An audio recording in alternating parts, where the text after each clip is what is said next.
Hello दोस्तों, good morning. स्वागत है एक बार फिर से आप सभी का एमजेटी एजुकेशन में। दोस्तों आज है 9 फरवरी और आज की वीडियो में हम लोग बात करेंगे 9 फरवरी 2024 के मोस्ट इंपोर्टेंट करंट अफेयर के क्वेश्चंस के बारे में। पूरी वीडियो ध्यान से देखिएगा, पूरी वीडियो डिटेल में आपको समझाई गई है। अगर वीडियो पसंद आए तो इसको लाइक और शेयर करना मत भूलना।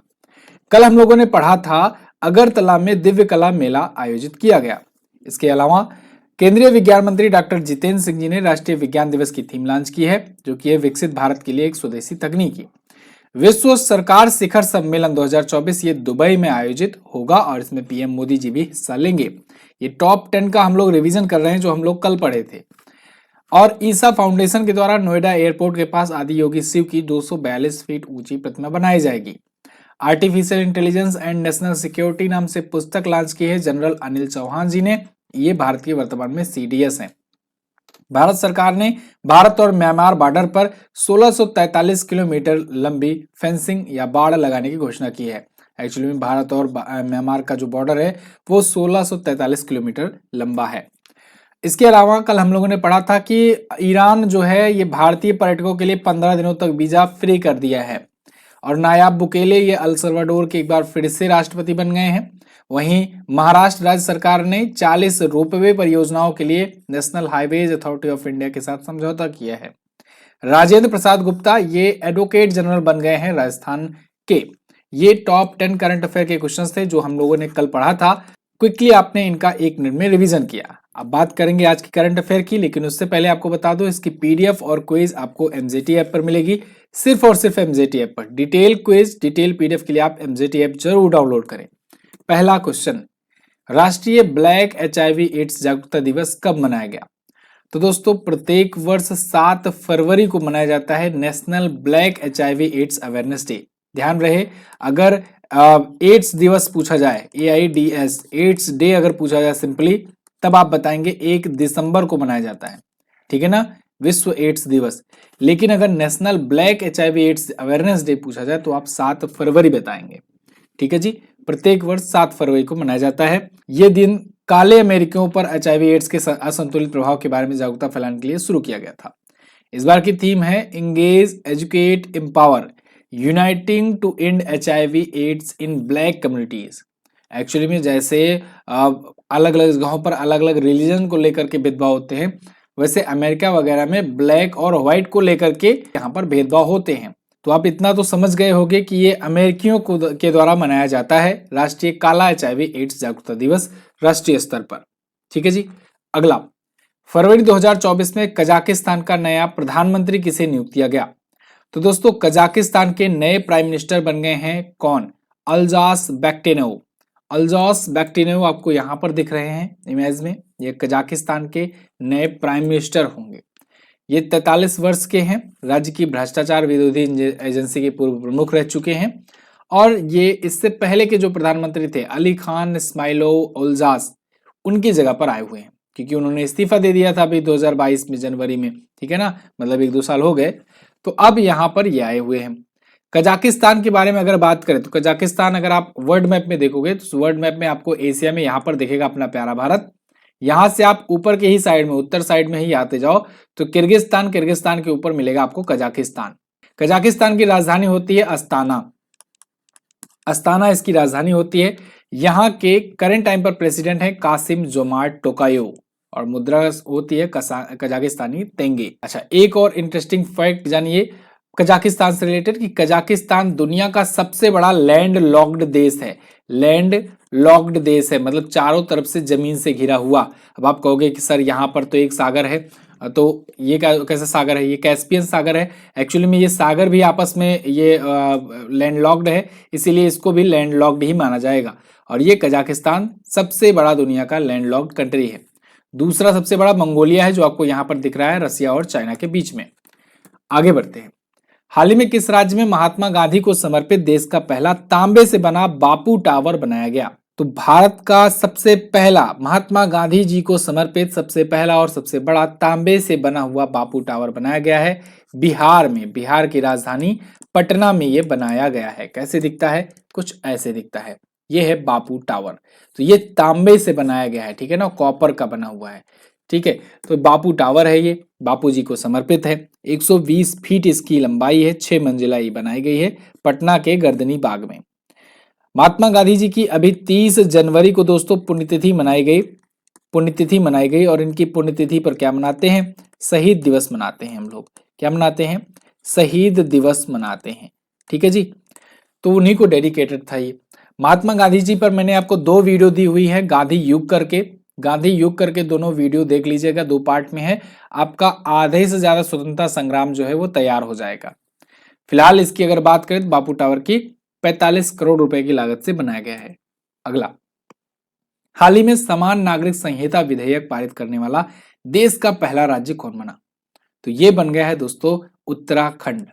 अब देखो आगे बढ़ूं इससे पहले ही मैं आपको कंफ्यूजन क्लियर कर दूं जो तुरंत ही आपके माइंड में आया होगा कि सर गोवा में पहले से है। तो देखो गोवा में पहले से जो है यूनिफॉर्म सिविल कोड, एक्चुअली में यहाँ क्वेश्चन क्या है कि समान नागरिक संहिता विधेयक पारित करने वाला या अगर पूछा जाएगा लागू करने वाला पहला राज्य कौन है, तब आप उत्तराखंड ही बताएंगे। गोवा में आजादी से पहले था, जब पुर्तगाली रहा करते थे तभी से था। कल मैंने इस पर आपको एक डिटेल वीडियो भी दी हुई है और पता नहीं क्या नोटिफिकेशन इशू चल रहा है, यूट्यूब का नोटिफिकेशन नहीं गया लोगों के पास, तो आप लोग इसको जाकर के जरूर देखिए चैनल पर। यहाँ पर मैंने पूरा डिटेल में आपको समझाया हुआ है कि यूनिफॉर्म सिविल कोड होता क्या है, क्या कर सकते हैं, क्या नहीं कर सकते हैं। मोटा मोटा पॉइंट तो आपको यहाँ भी बताऊंगा, ये मेरा कर्तव्य है। यूनिफॉर्म सिविल कोड जो है उत्तराखंड ने अपनी विधानसभा में पेश किया। ये विधेयक बिल से जाकर के एक्ट भी अब बन गया है क्योंकि वहां पर पास हो चुका है विधानसभा में। तो अब इसके तहत क्या होगा? इसके तहत बहुत सारी चीजें बदलेंगी, बहुत सारी चीजों के लिए एक समान नागरिक संहिता लग जाएगा, एक समान प्रकार का कानून लग जाएगा। मैंने कल की वीडियो में आपको समझाया भी था कि 2 टाइप से लॉ होते हैं, क्रिमिनल लॉ, सिविल लॉ। तो जो क्रिमिनल लॉ होते हैं वो तो ऑलमोस्ट लगभग सेम ही रहते हैं, सभी को समान सजा मिलती है। लेकिन सिविल लॉज में अलग अलग रिलीजन के अनुसार अलग अलग जगहों पर अलग अलग पर्सनल लॉ हैं।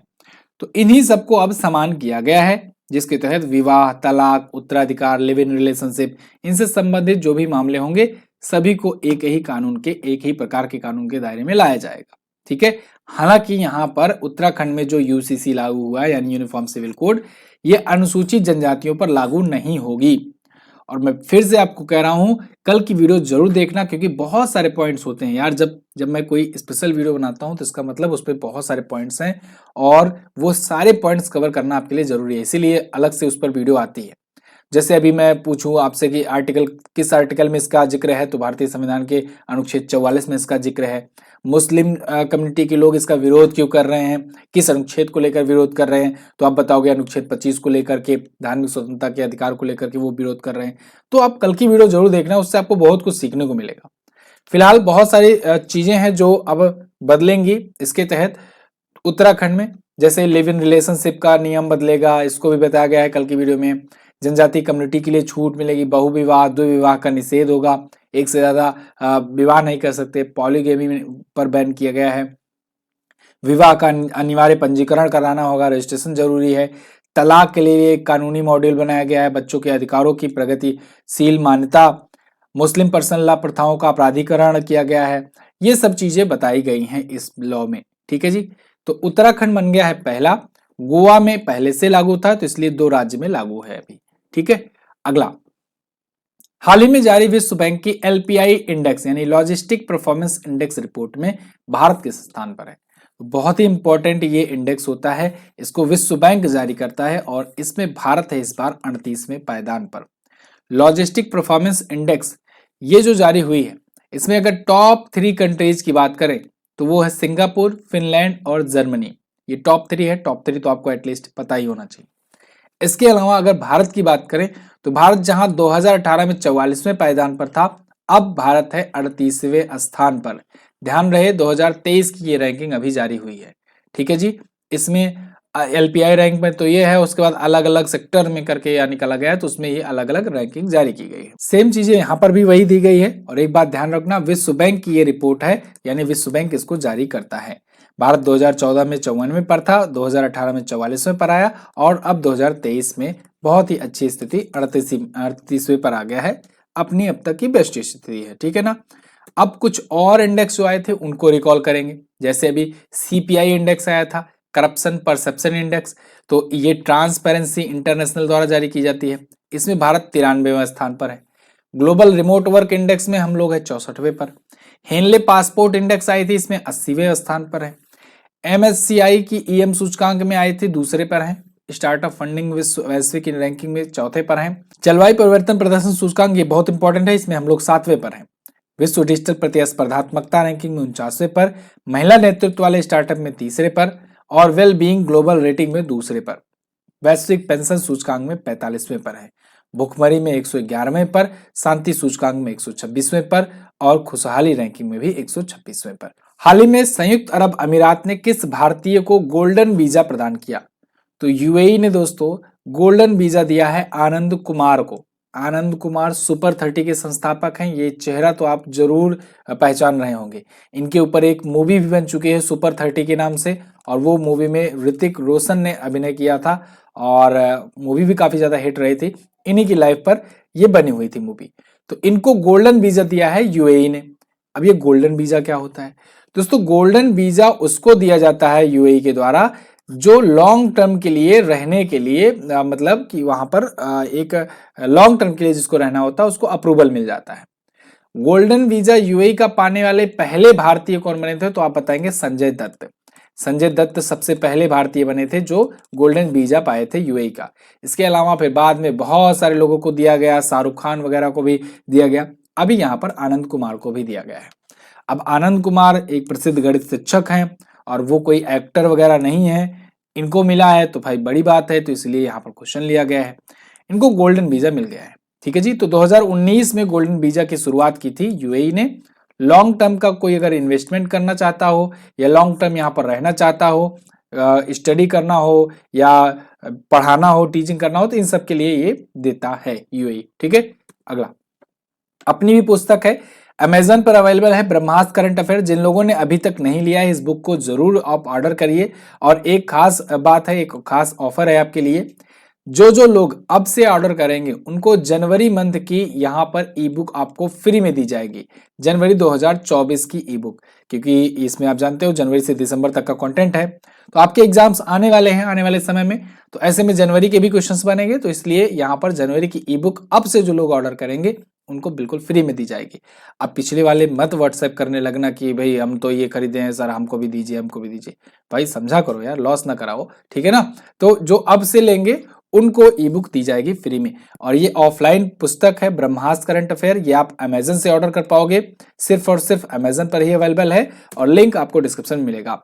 रेटिंग वगैरह रिव्यू वगैरह जा करके जरूर चेक करना।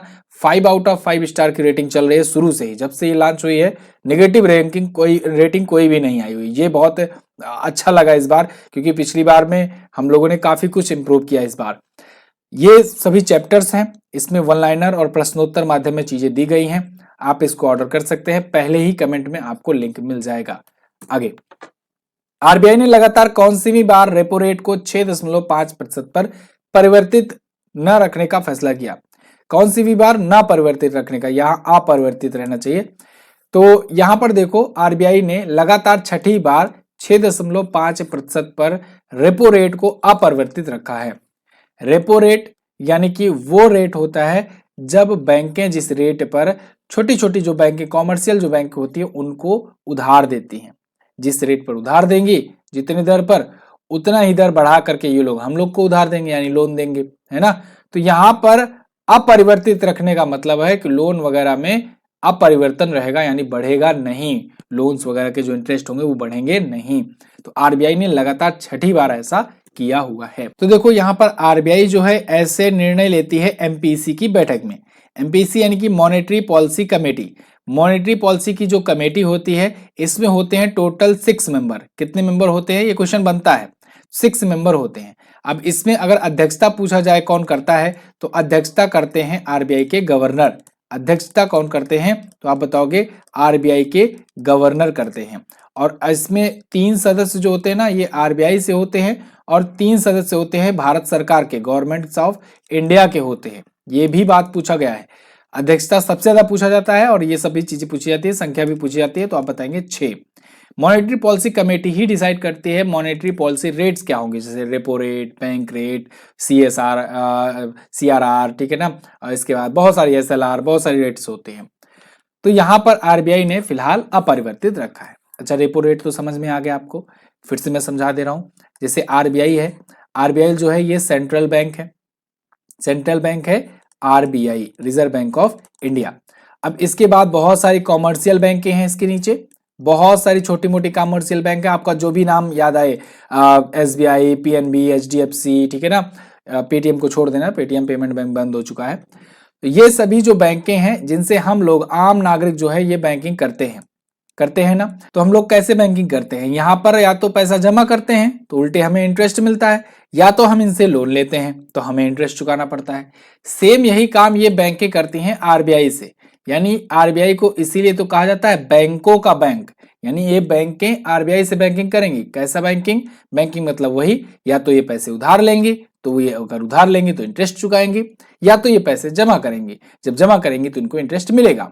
तो जब ये पैसे उधार लेती हैं तब इनको जो इंटरेस्ट देना होता है उसे कहते हैं रेपो रेट, और जब ये बैंकें उल्टा पैसा अपना जमा करेंगे अल्पकालिक समय के लिए, तब इनको जो इंटरेस्ट मिलता है बैंकों को उसे कहते हैं रिवर्स रेपो रेट। ध्यान रहे, रिवर्स रेपो रेट हमेशा कम होता है रेपो रेट से, ये मैं आपको इकोनॉमी वाली क्लास में कई बार बताया हुआ हूं। और रेपो रेट इसलिए ज्यादा रहता है क्योंकि भाई RBI को भी तो कमाना है, अगर ये वाला इंटरेस्ट हुआ ये ज्यादा कर देगा तो ये अपना कैसे बनाएगा प्रॉफिट, है ना। तो रिवर्स रेपो रेट हमेशा कम रहता है, और ये क्वेश्चन बना हुआ है एग्जाम में कि बताओ कौन ज्यादा होता है। अगला, किस शहर को अपशिष्ट जल प्रबंधन के लिए जल योद्धा शहर के रूप में मान्यता मिली।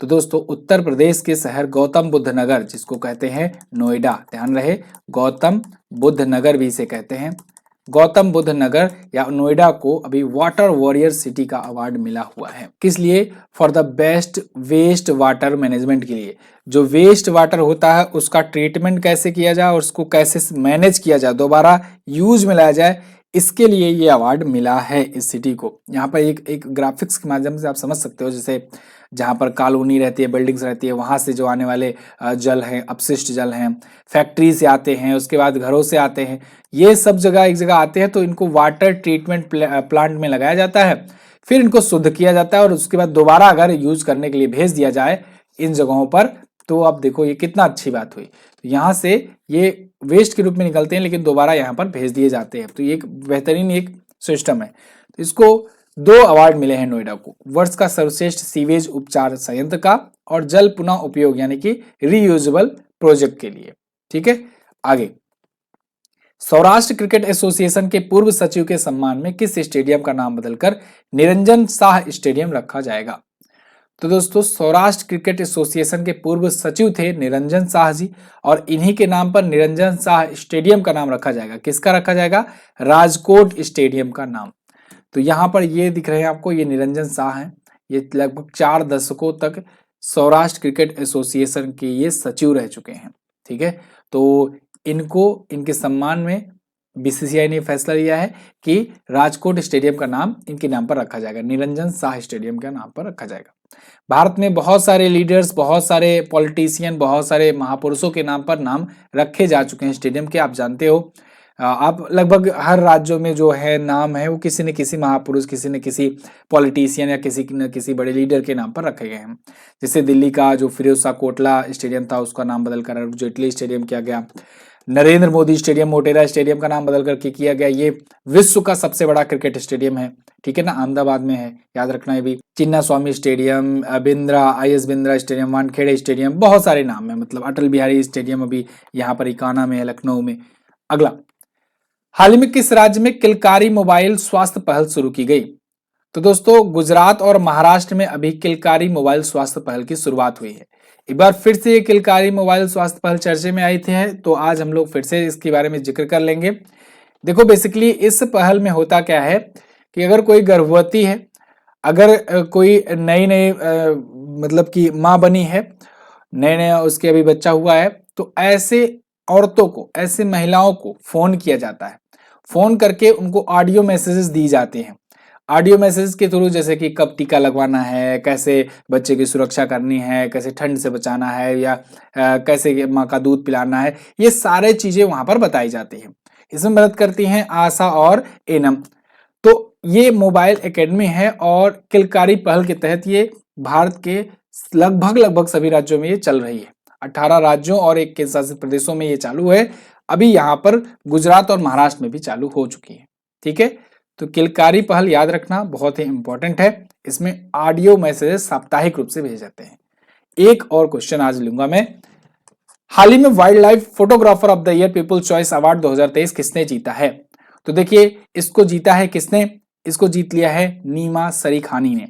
नीमा सरीखानी ने ये फोटो खींची थी। ये फोटो देख रहे हो आप, एक भालू है और ये एक बर्फ के टीले पर जाकर के बड़े आराम से लेटा हुआ है, सो रहा है, और इसको फोटो खींचा है इन्होंने नीमा सरीखानी। इन्होंने इस फोटो के लिए जीत लिया है wild life photographer of the year का अवार्ड, वो भी पीपुल्स चॉइस कैटेगरी में। तो पीपुल्स चॉइस कैटेगरी 2023 में इन्होंने जीता हुआ है। नेचुरल हिस्ट्री म्यूजियम के द्वारा ये अवार्ड दिया गया है। बर्फ पर सो रहा ध्रुवीय भालू की तस्वीर है। ओके, तो ये थे टॉप 11 करंट अफेयर के क्वेश्चन आज के दिन से। आई होप आपको वीडियो पसंद आई होगी और इन्फॉर्मेटिव लगी होगी। इस वीडियो की पीडीएफ मिलेगी आपको हमारे एमजीटी ऐप पर, साथ ही साथ हमारे टेलीग्राम चैनल पर भी। टेलीग्राम पर जाइए, एमजीटी एजुकेशन लिखकर सर्च कीजिए, आपको मिलेगा। और कोई भी नया नोटिफिकेशन हो या व्हाट्सएप पर कोई नया जब भी कोई अपडेट होता है, मैं आपको यहाँ पर तुरंत बताता हूँ। तो आप व्हाट्सएप चैनल से हमारे जरूर जुड़िए, क्योंकि व्हाट्सएप पर सबसे पहले मैं आपको इन्फॉर्म करता हूँ कि क्या चीजें होने वाली है, क्या आने वाला है, क्या नहीं आने वाला है, क्या कुछ शुरू हो चुका है। आप व्हाट्सएप चैनल का लिंक पा जाओगे डिस्क्रिप्शन में। टाइटल को करिएगा इस वीडियो के, आप पहुंच जाएंगे लिंक में डिस्क्रिप्शन में, वहां पर ढूंढ लेना। उत्तर प्रदेश के वर्तमान वित्त मंत्री कौन है? तो वो है सुरेश खन्ना। और बोर्ड के संस्थापक कौन है? तो वो है अमन गुप्ता। ये दोनों क्वेश्चन मैंने कल पूछे थे। आज आपसे क्या क्वेश्चन है? निम्न में से किस अनुच्छेद के तहत भारत में महाधिवक्ता की नियुक्ति की जाती है, ये बताइए। साथ ही साथ ट्रैफिक के लिए रोपवे सेवा शुरू करने वाला भारत का पहला शहर कौन सा है, ये बताइए। दोनों क्वेश्चंस के बारे में जो भी पता हो डिटेल में जरूर आंसर करना। मैं मिलूंगा दोस्तों आपसे अगले दिन की वीडियो में। तब तक के लिए खुश रहिए, मुस्कुराते रहिए। जय हिंद, वंदे मातरम।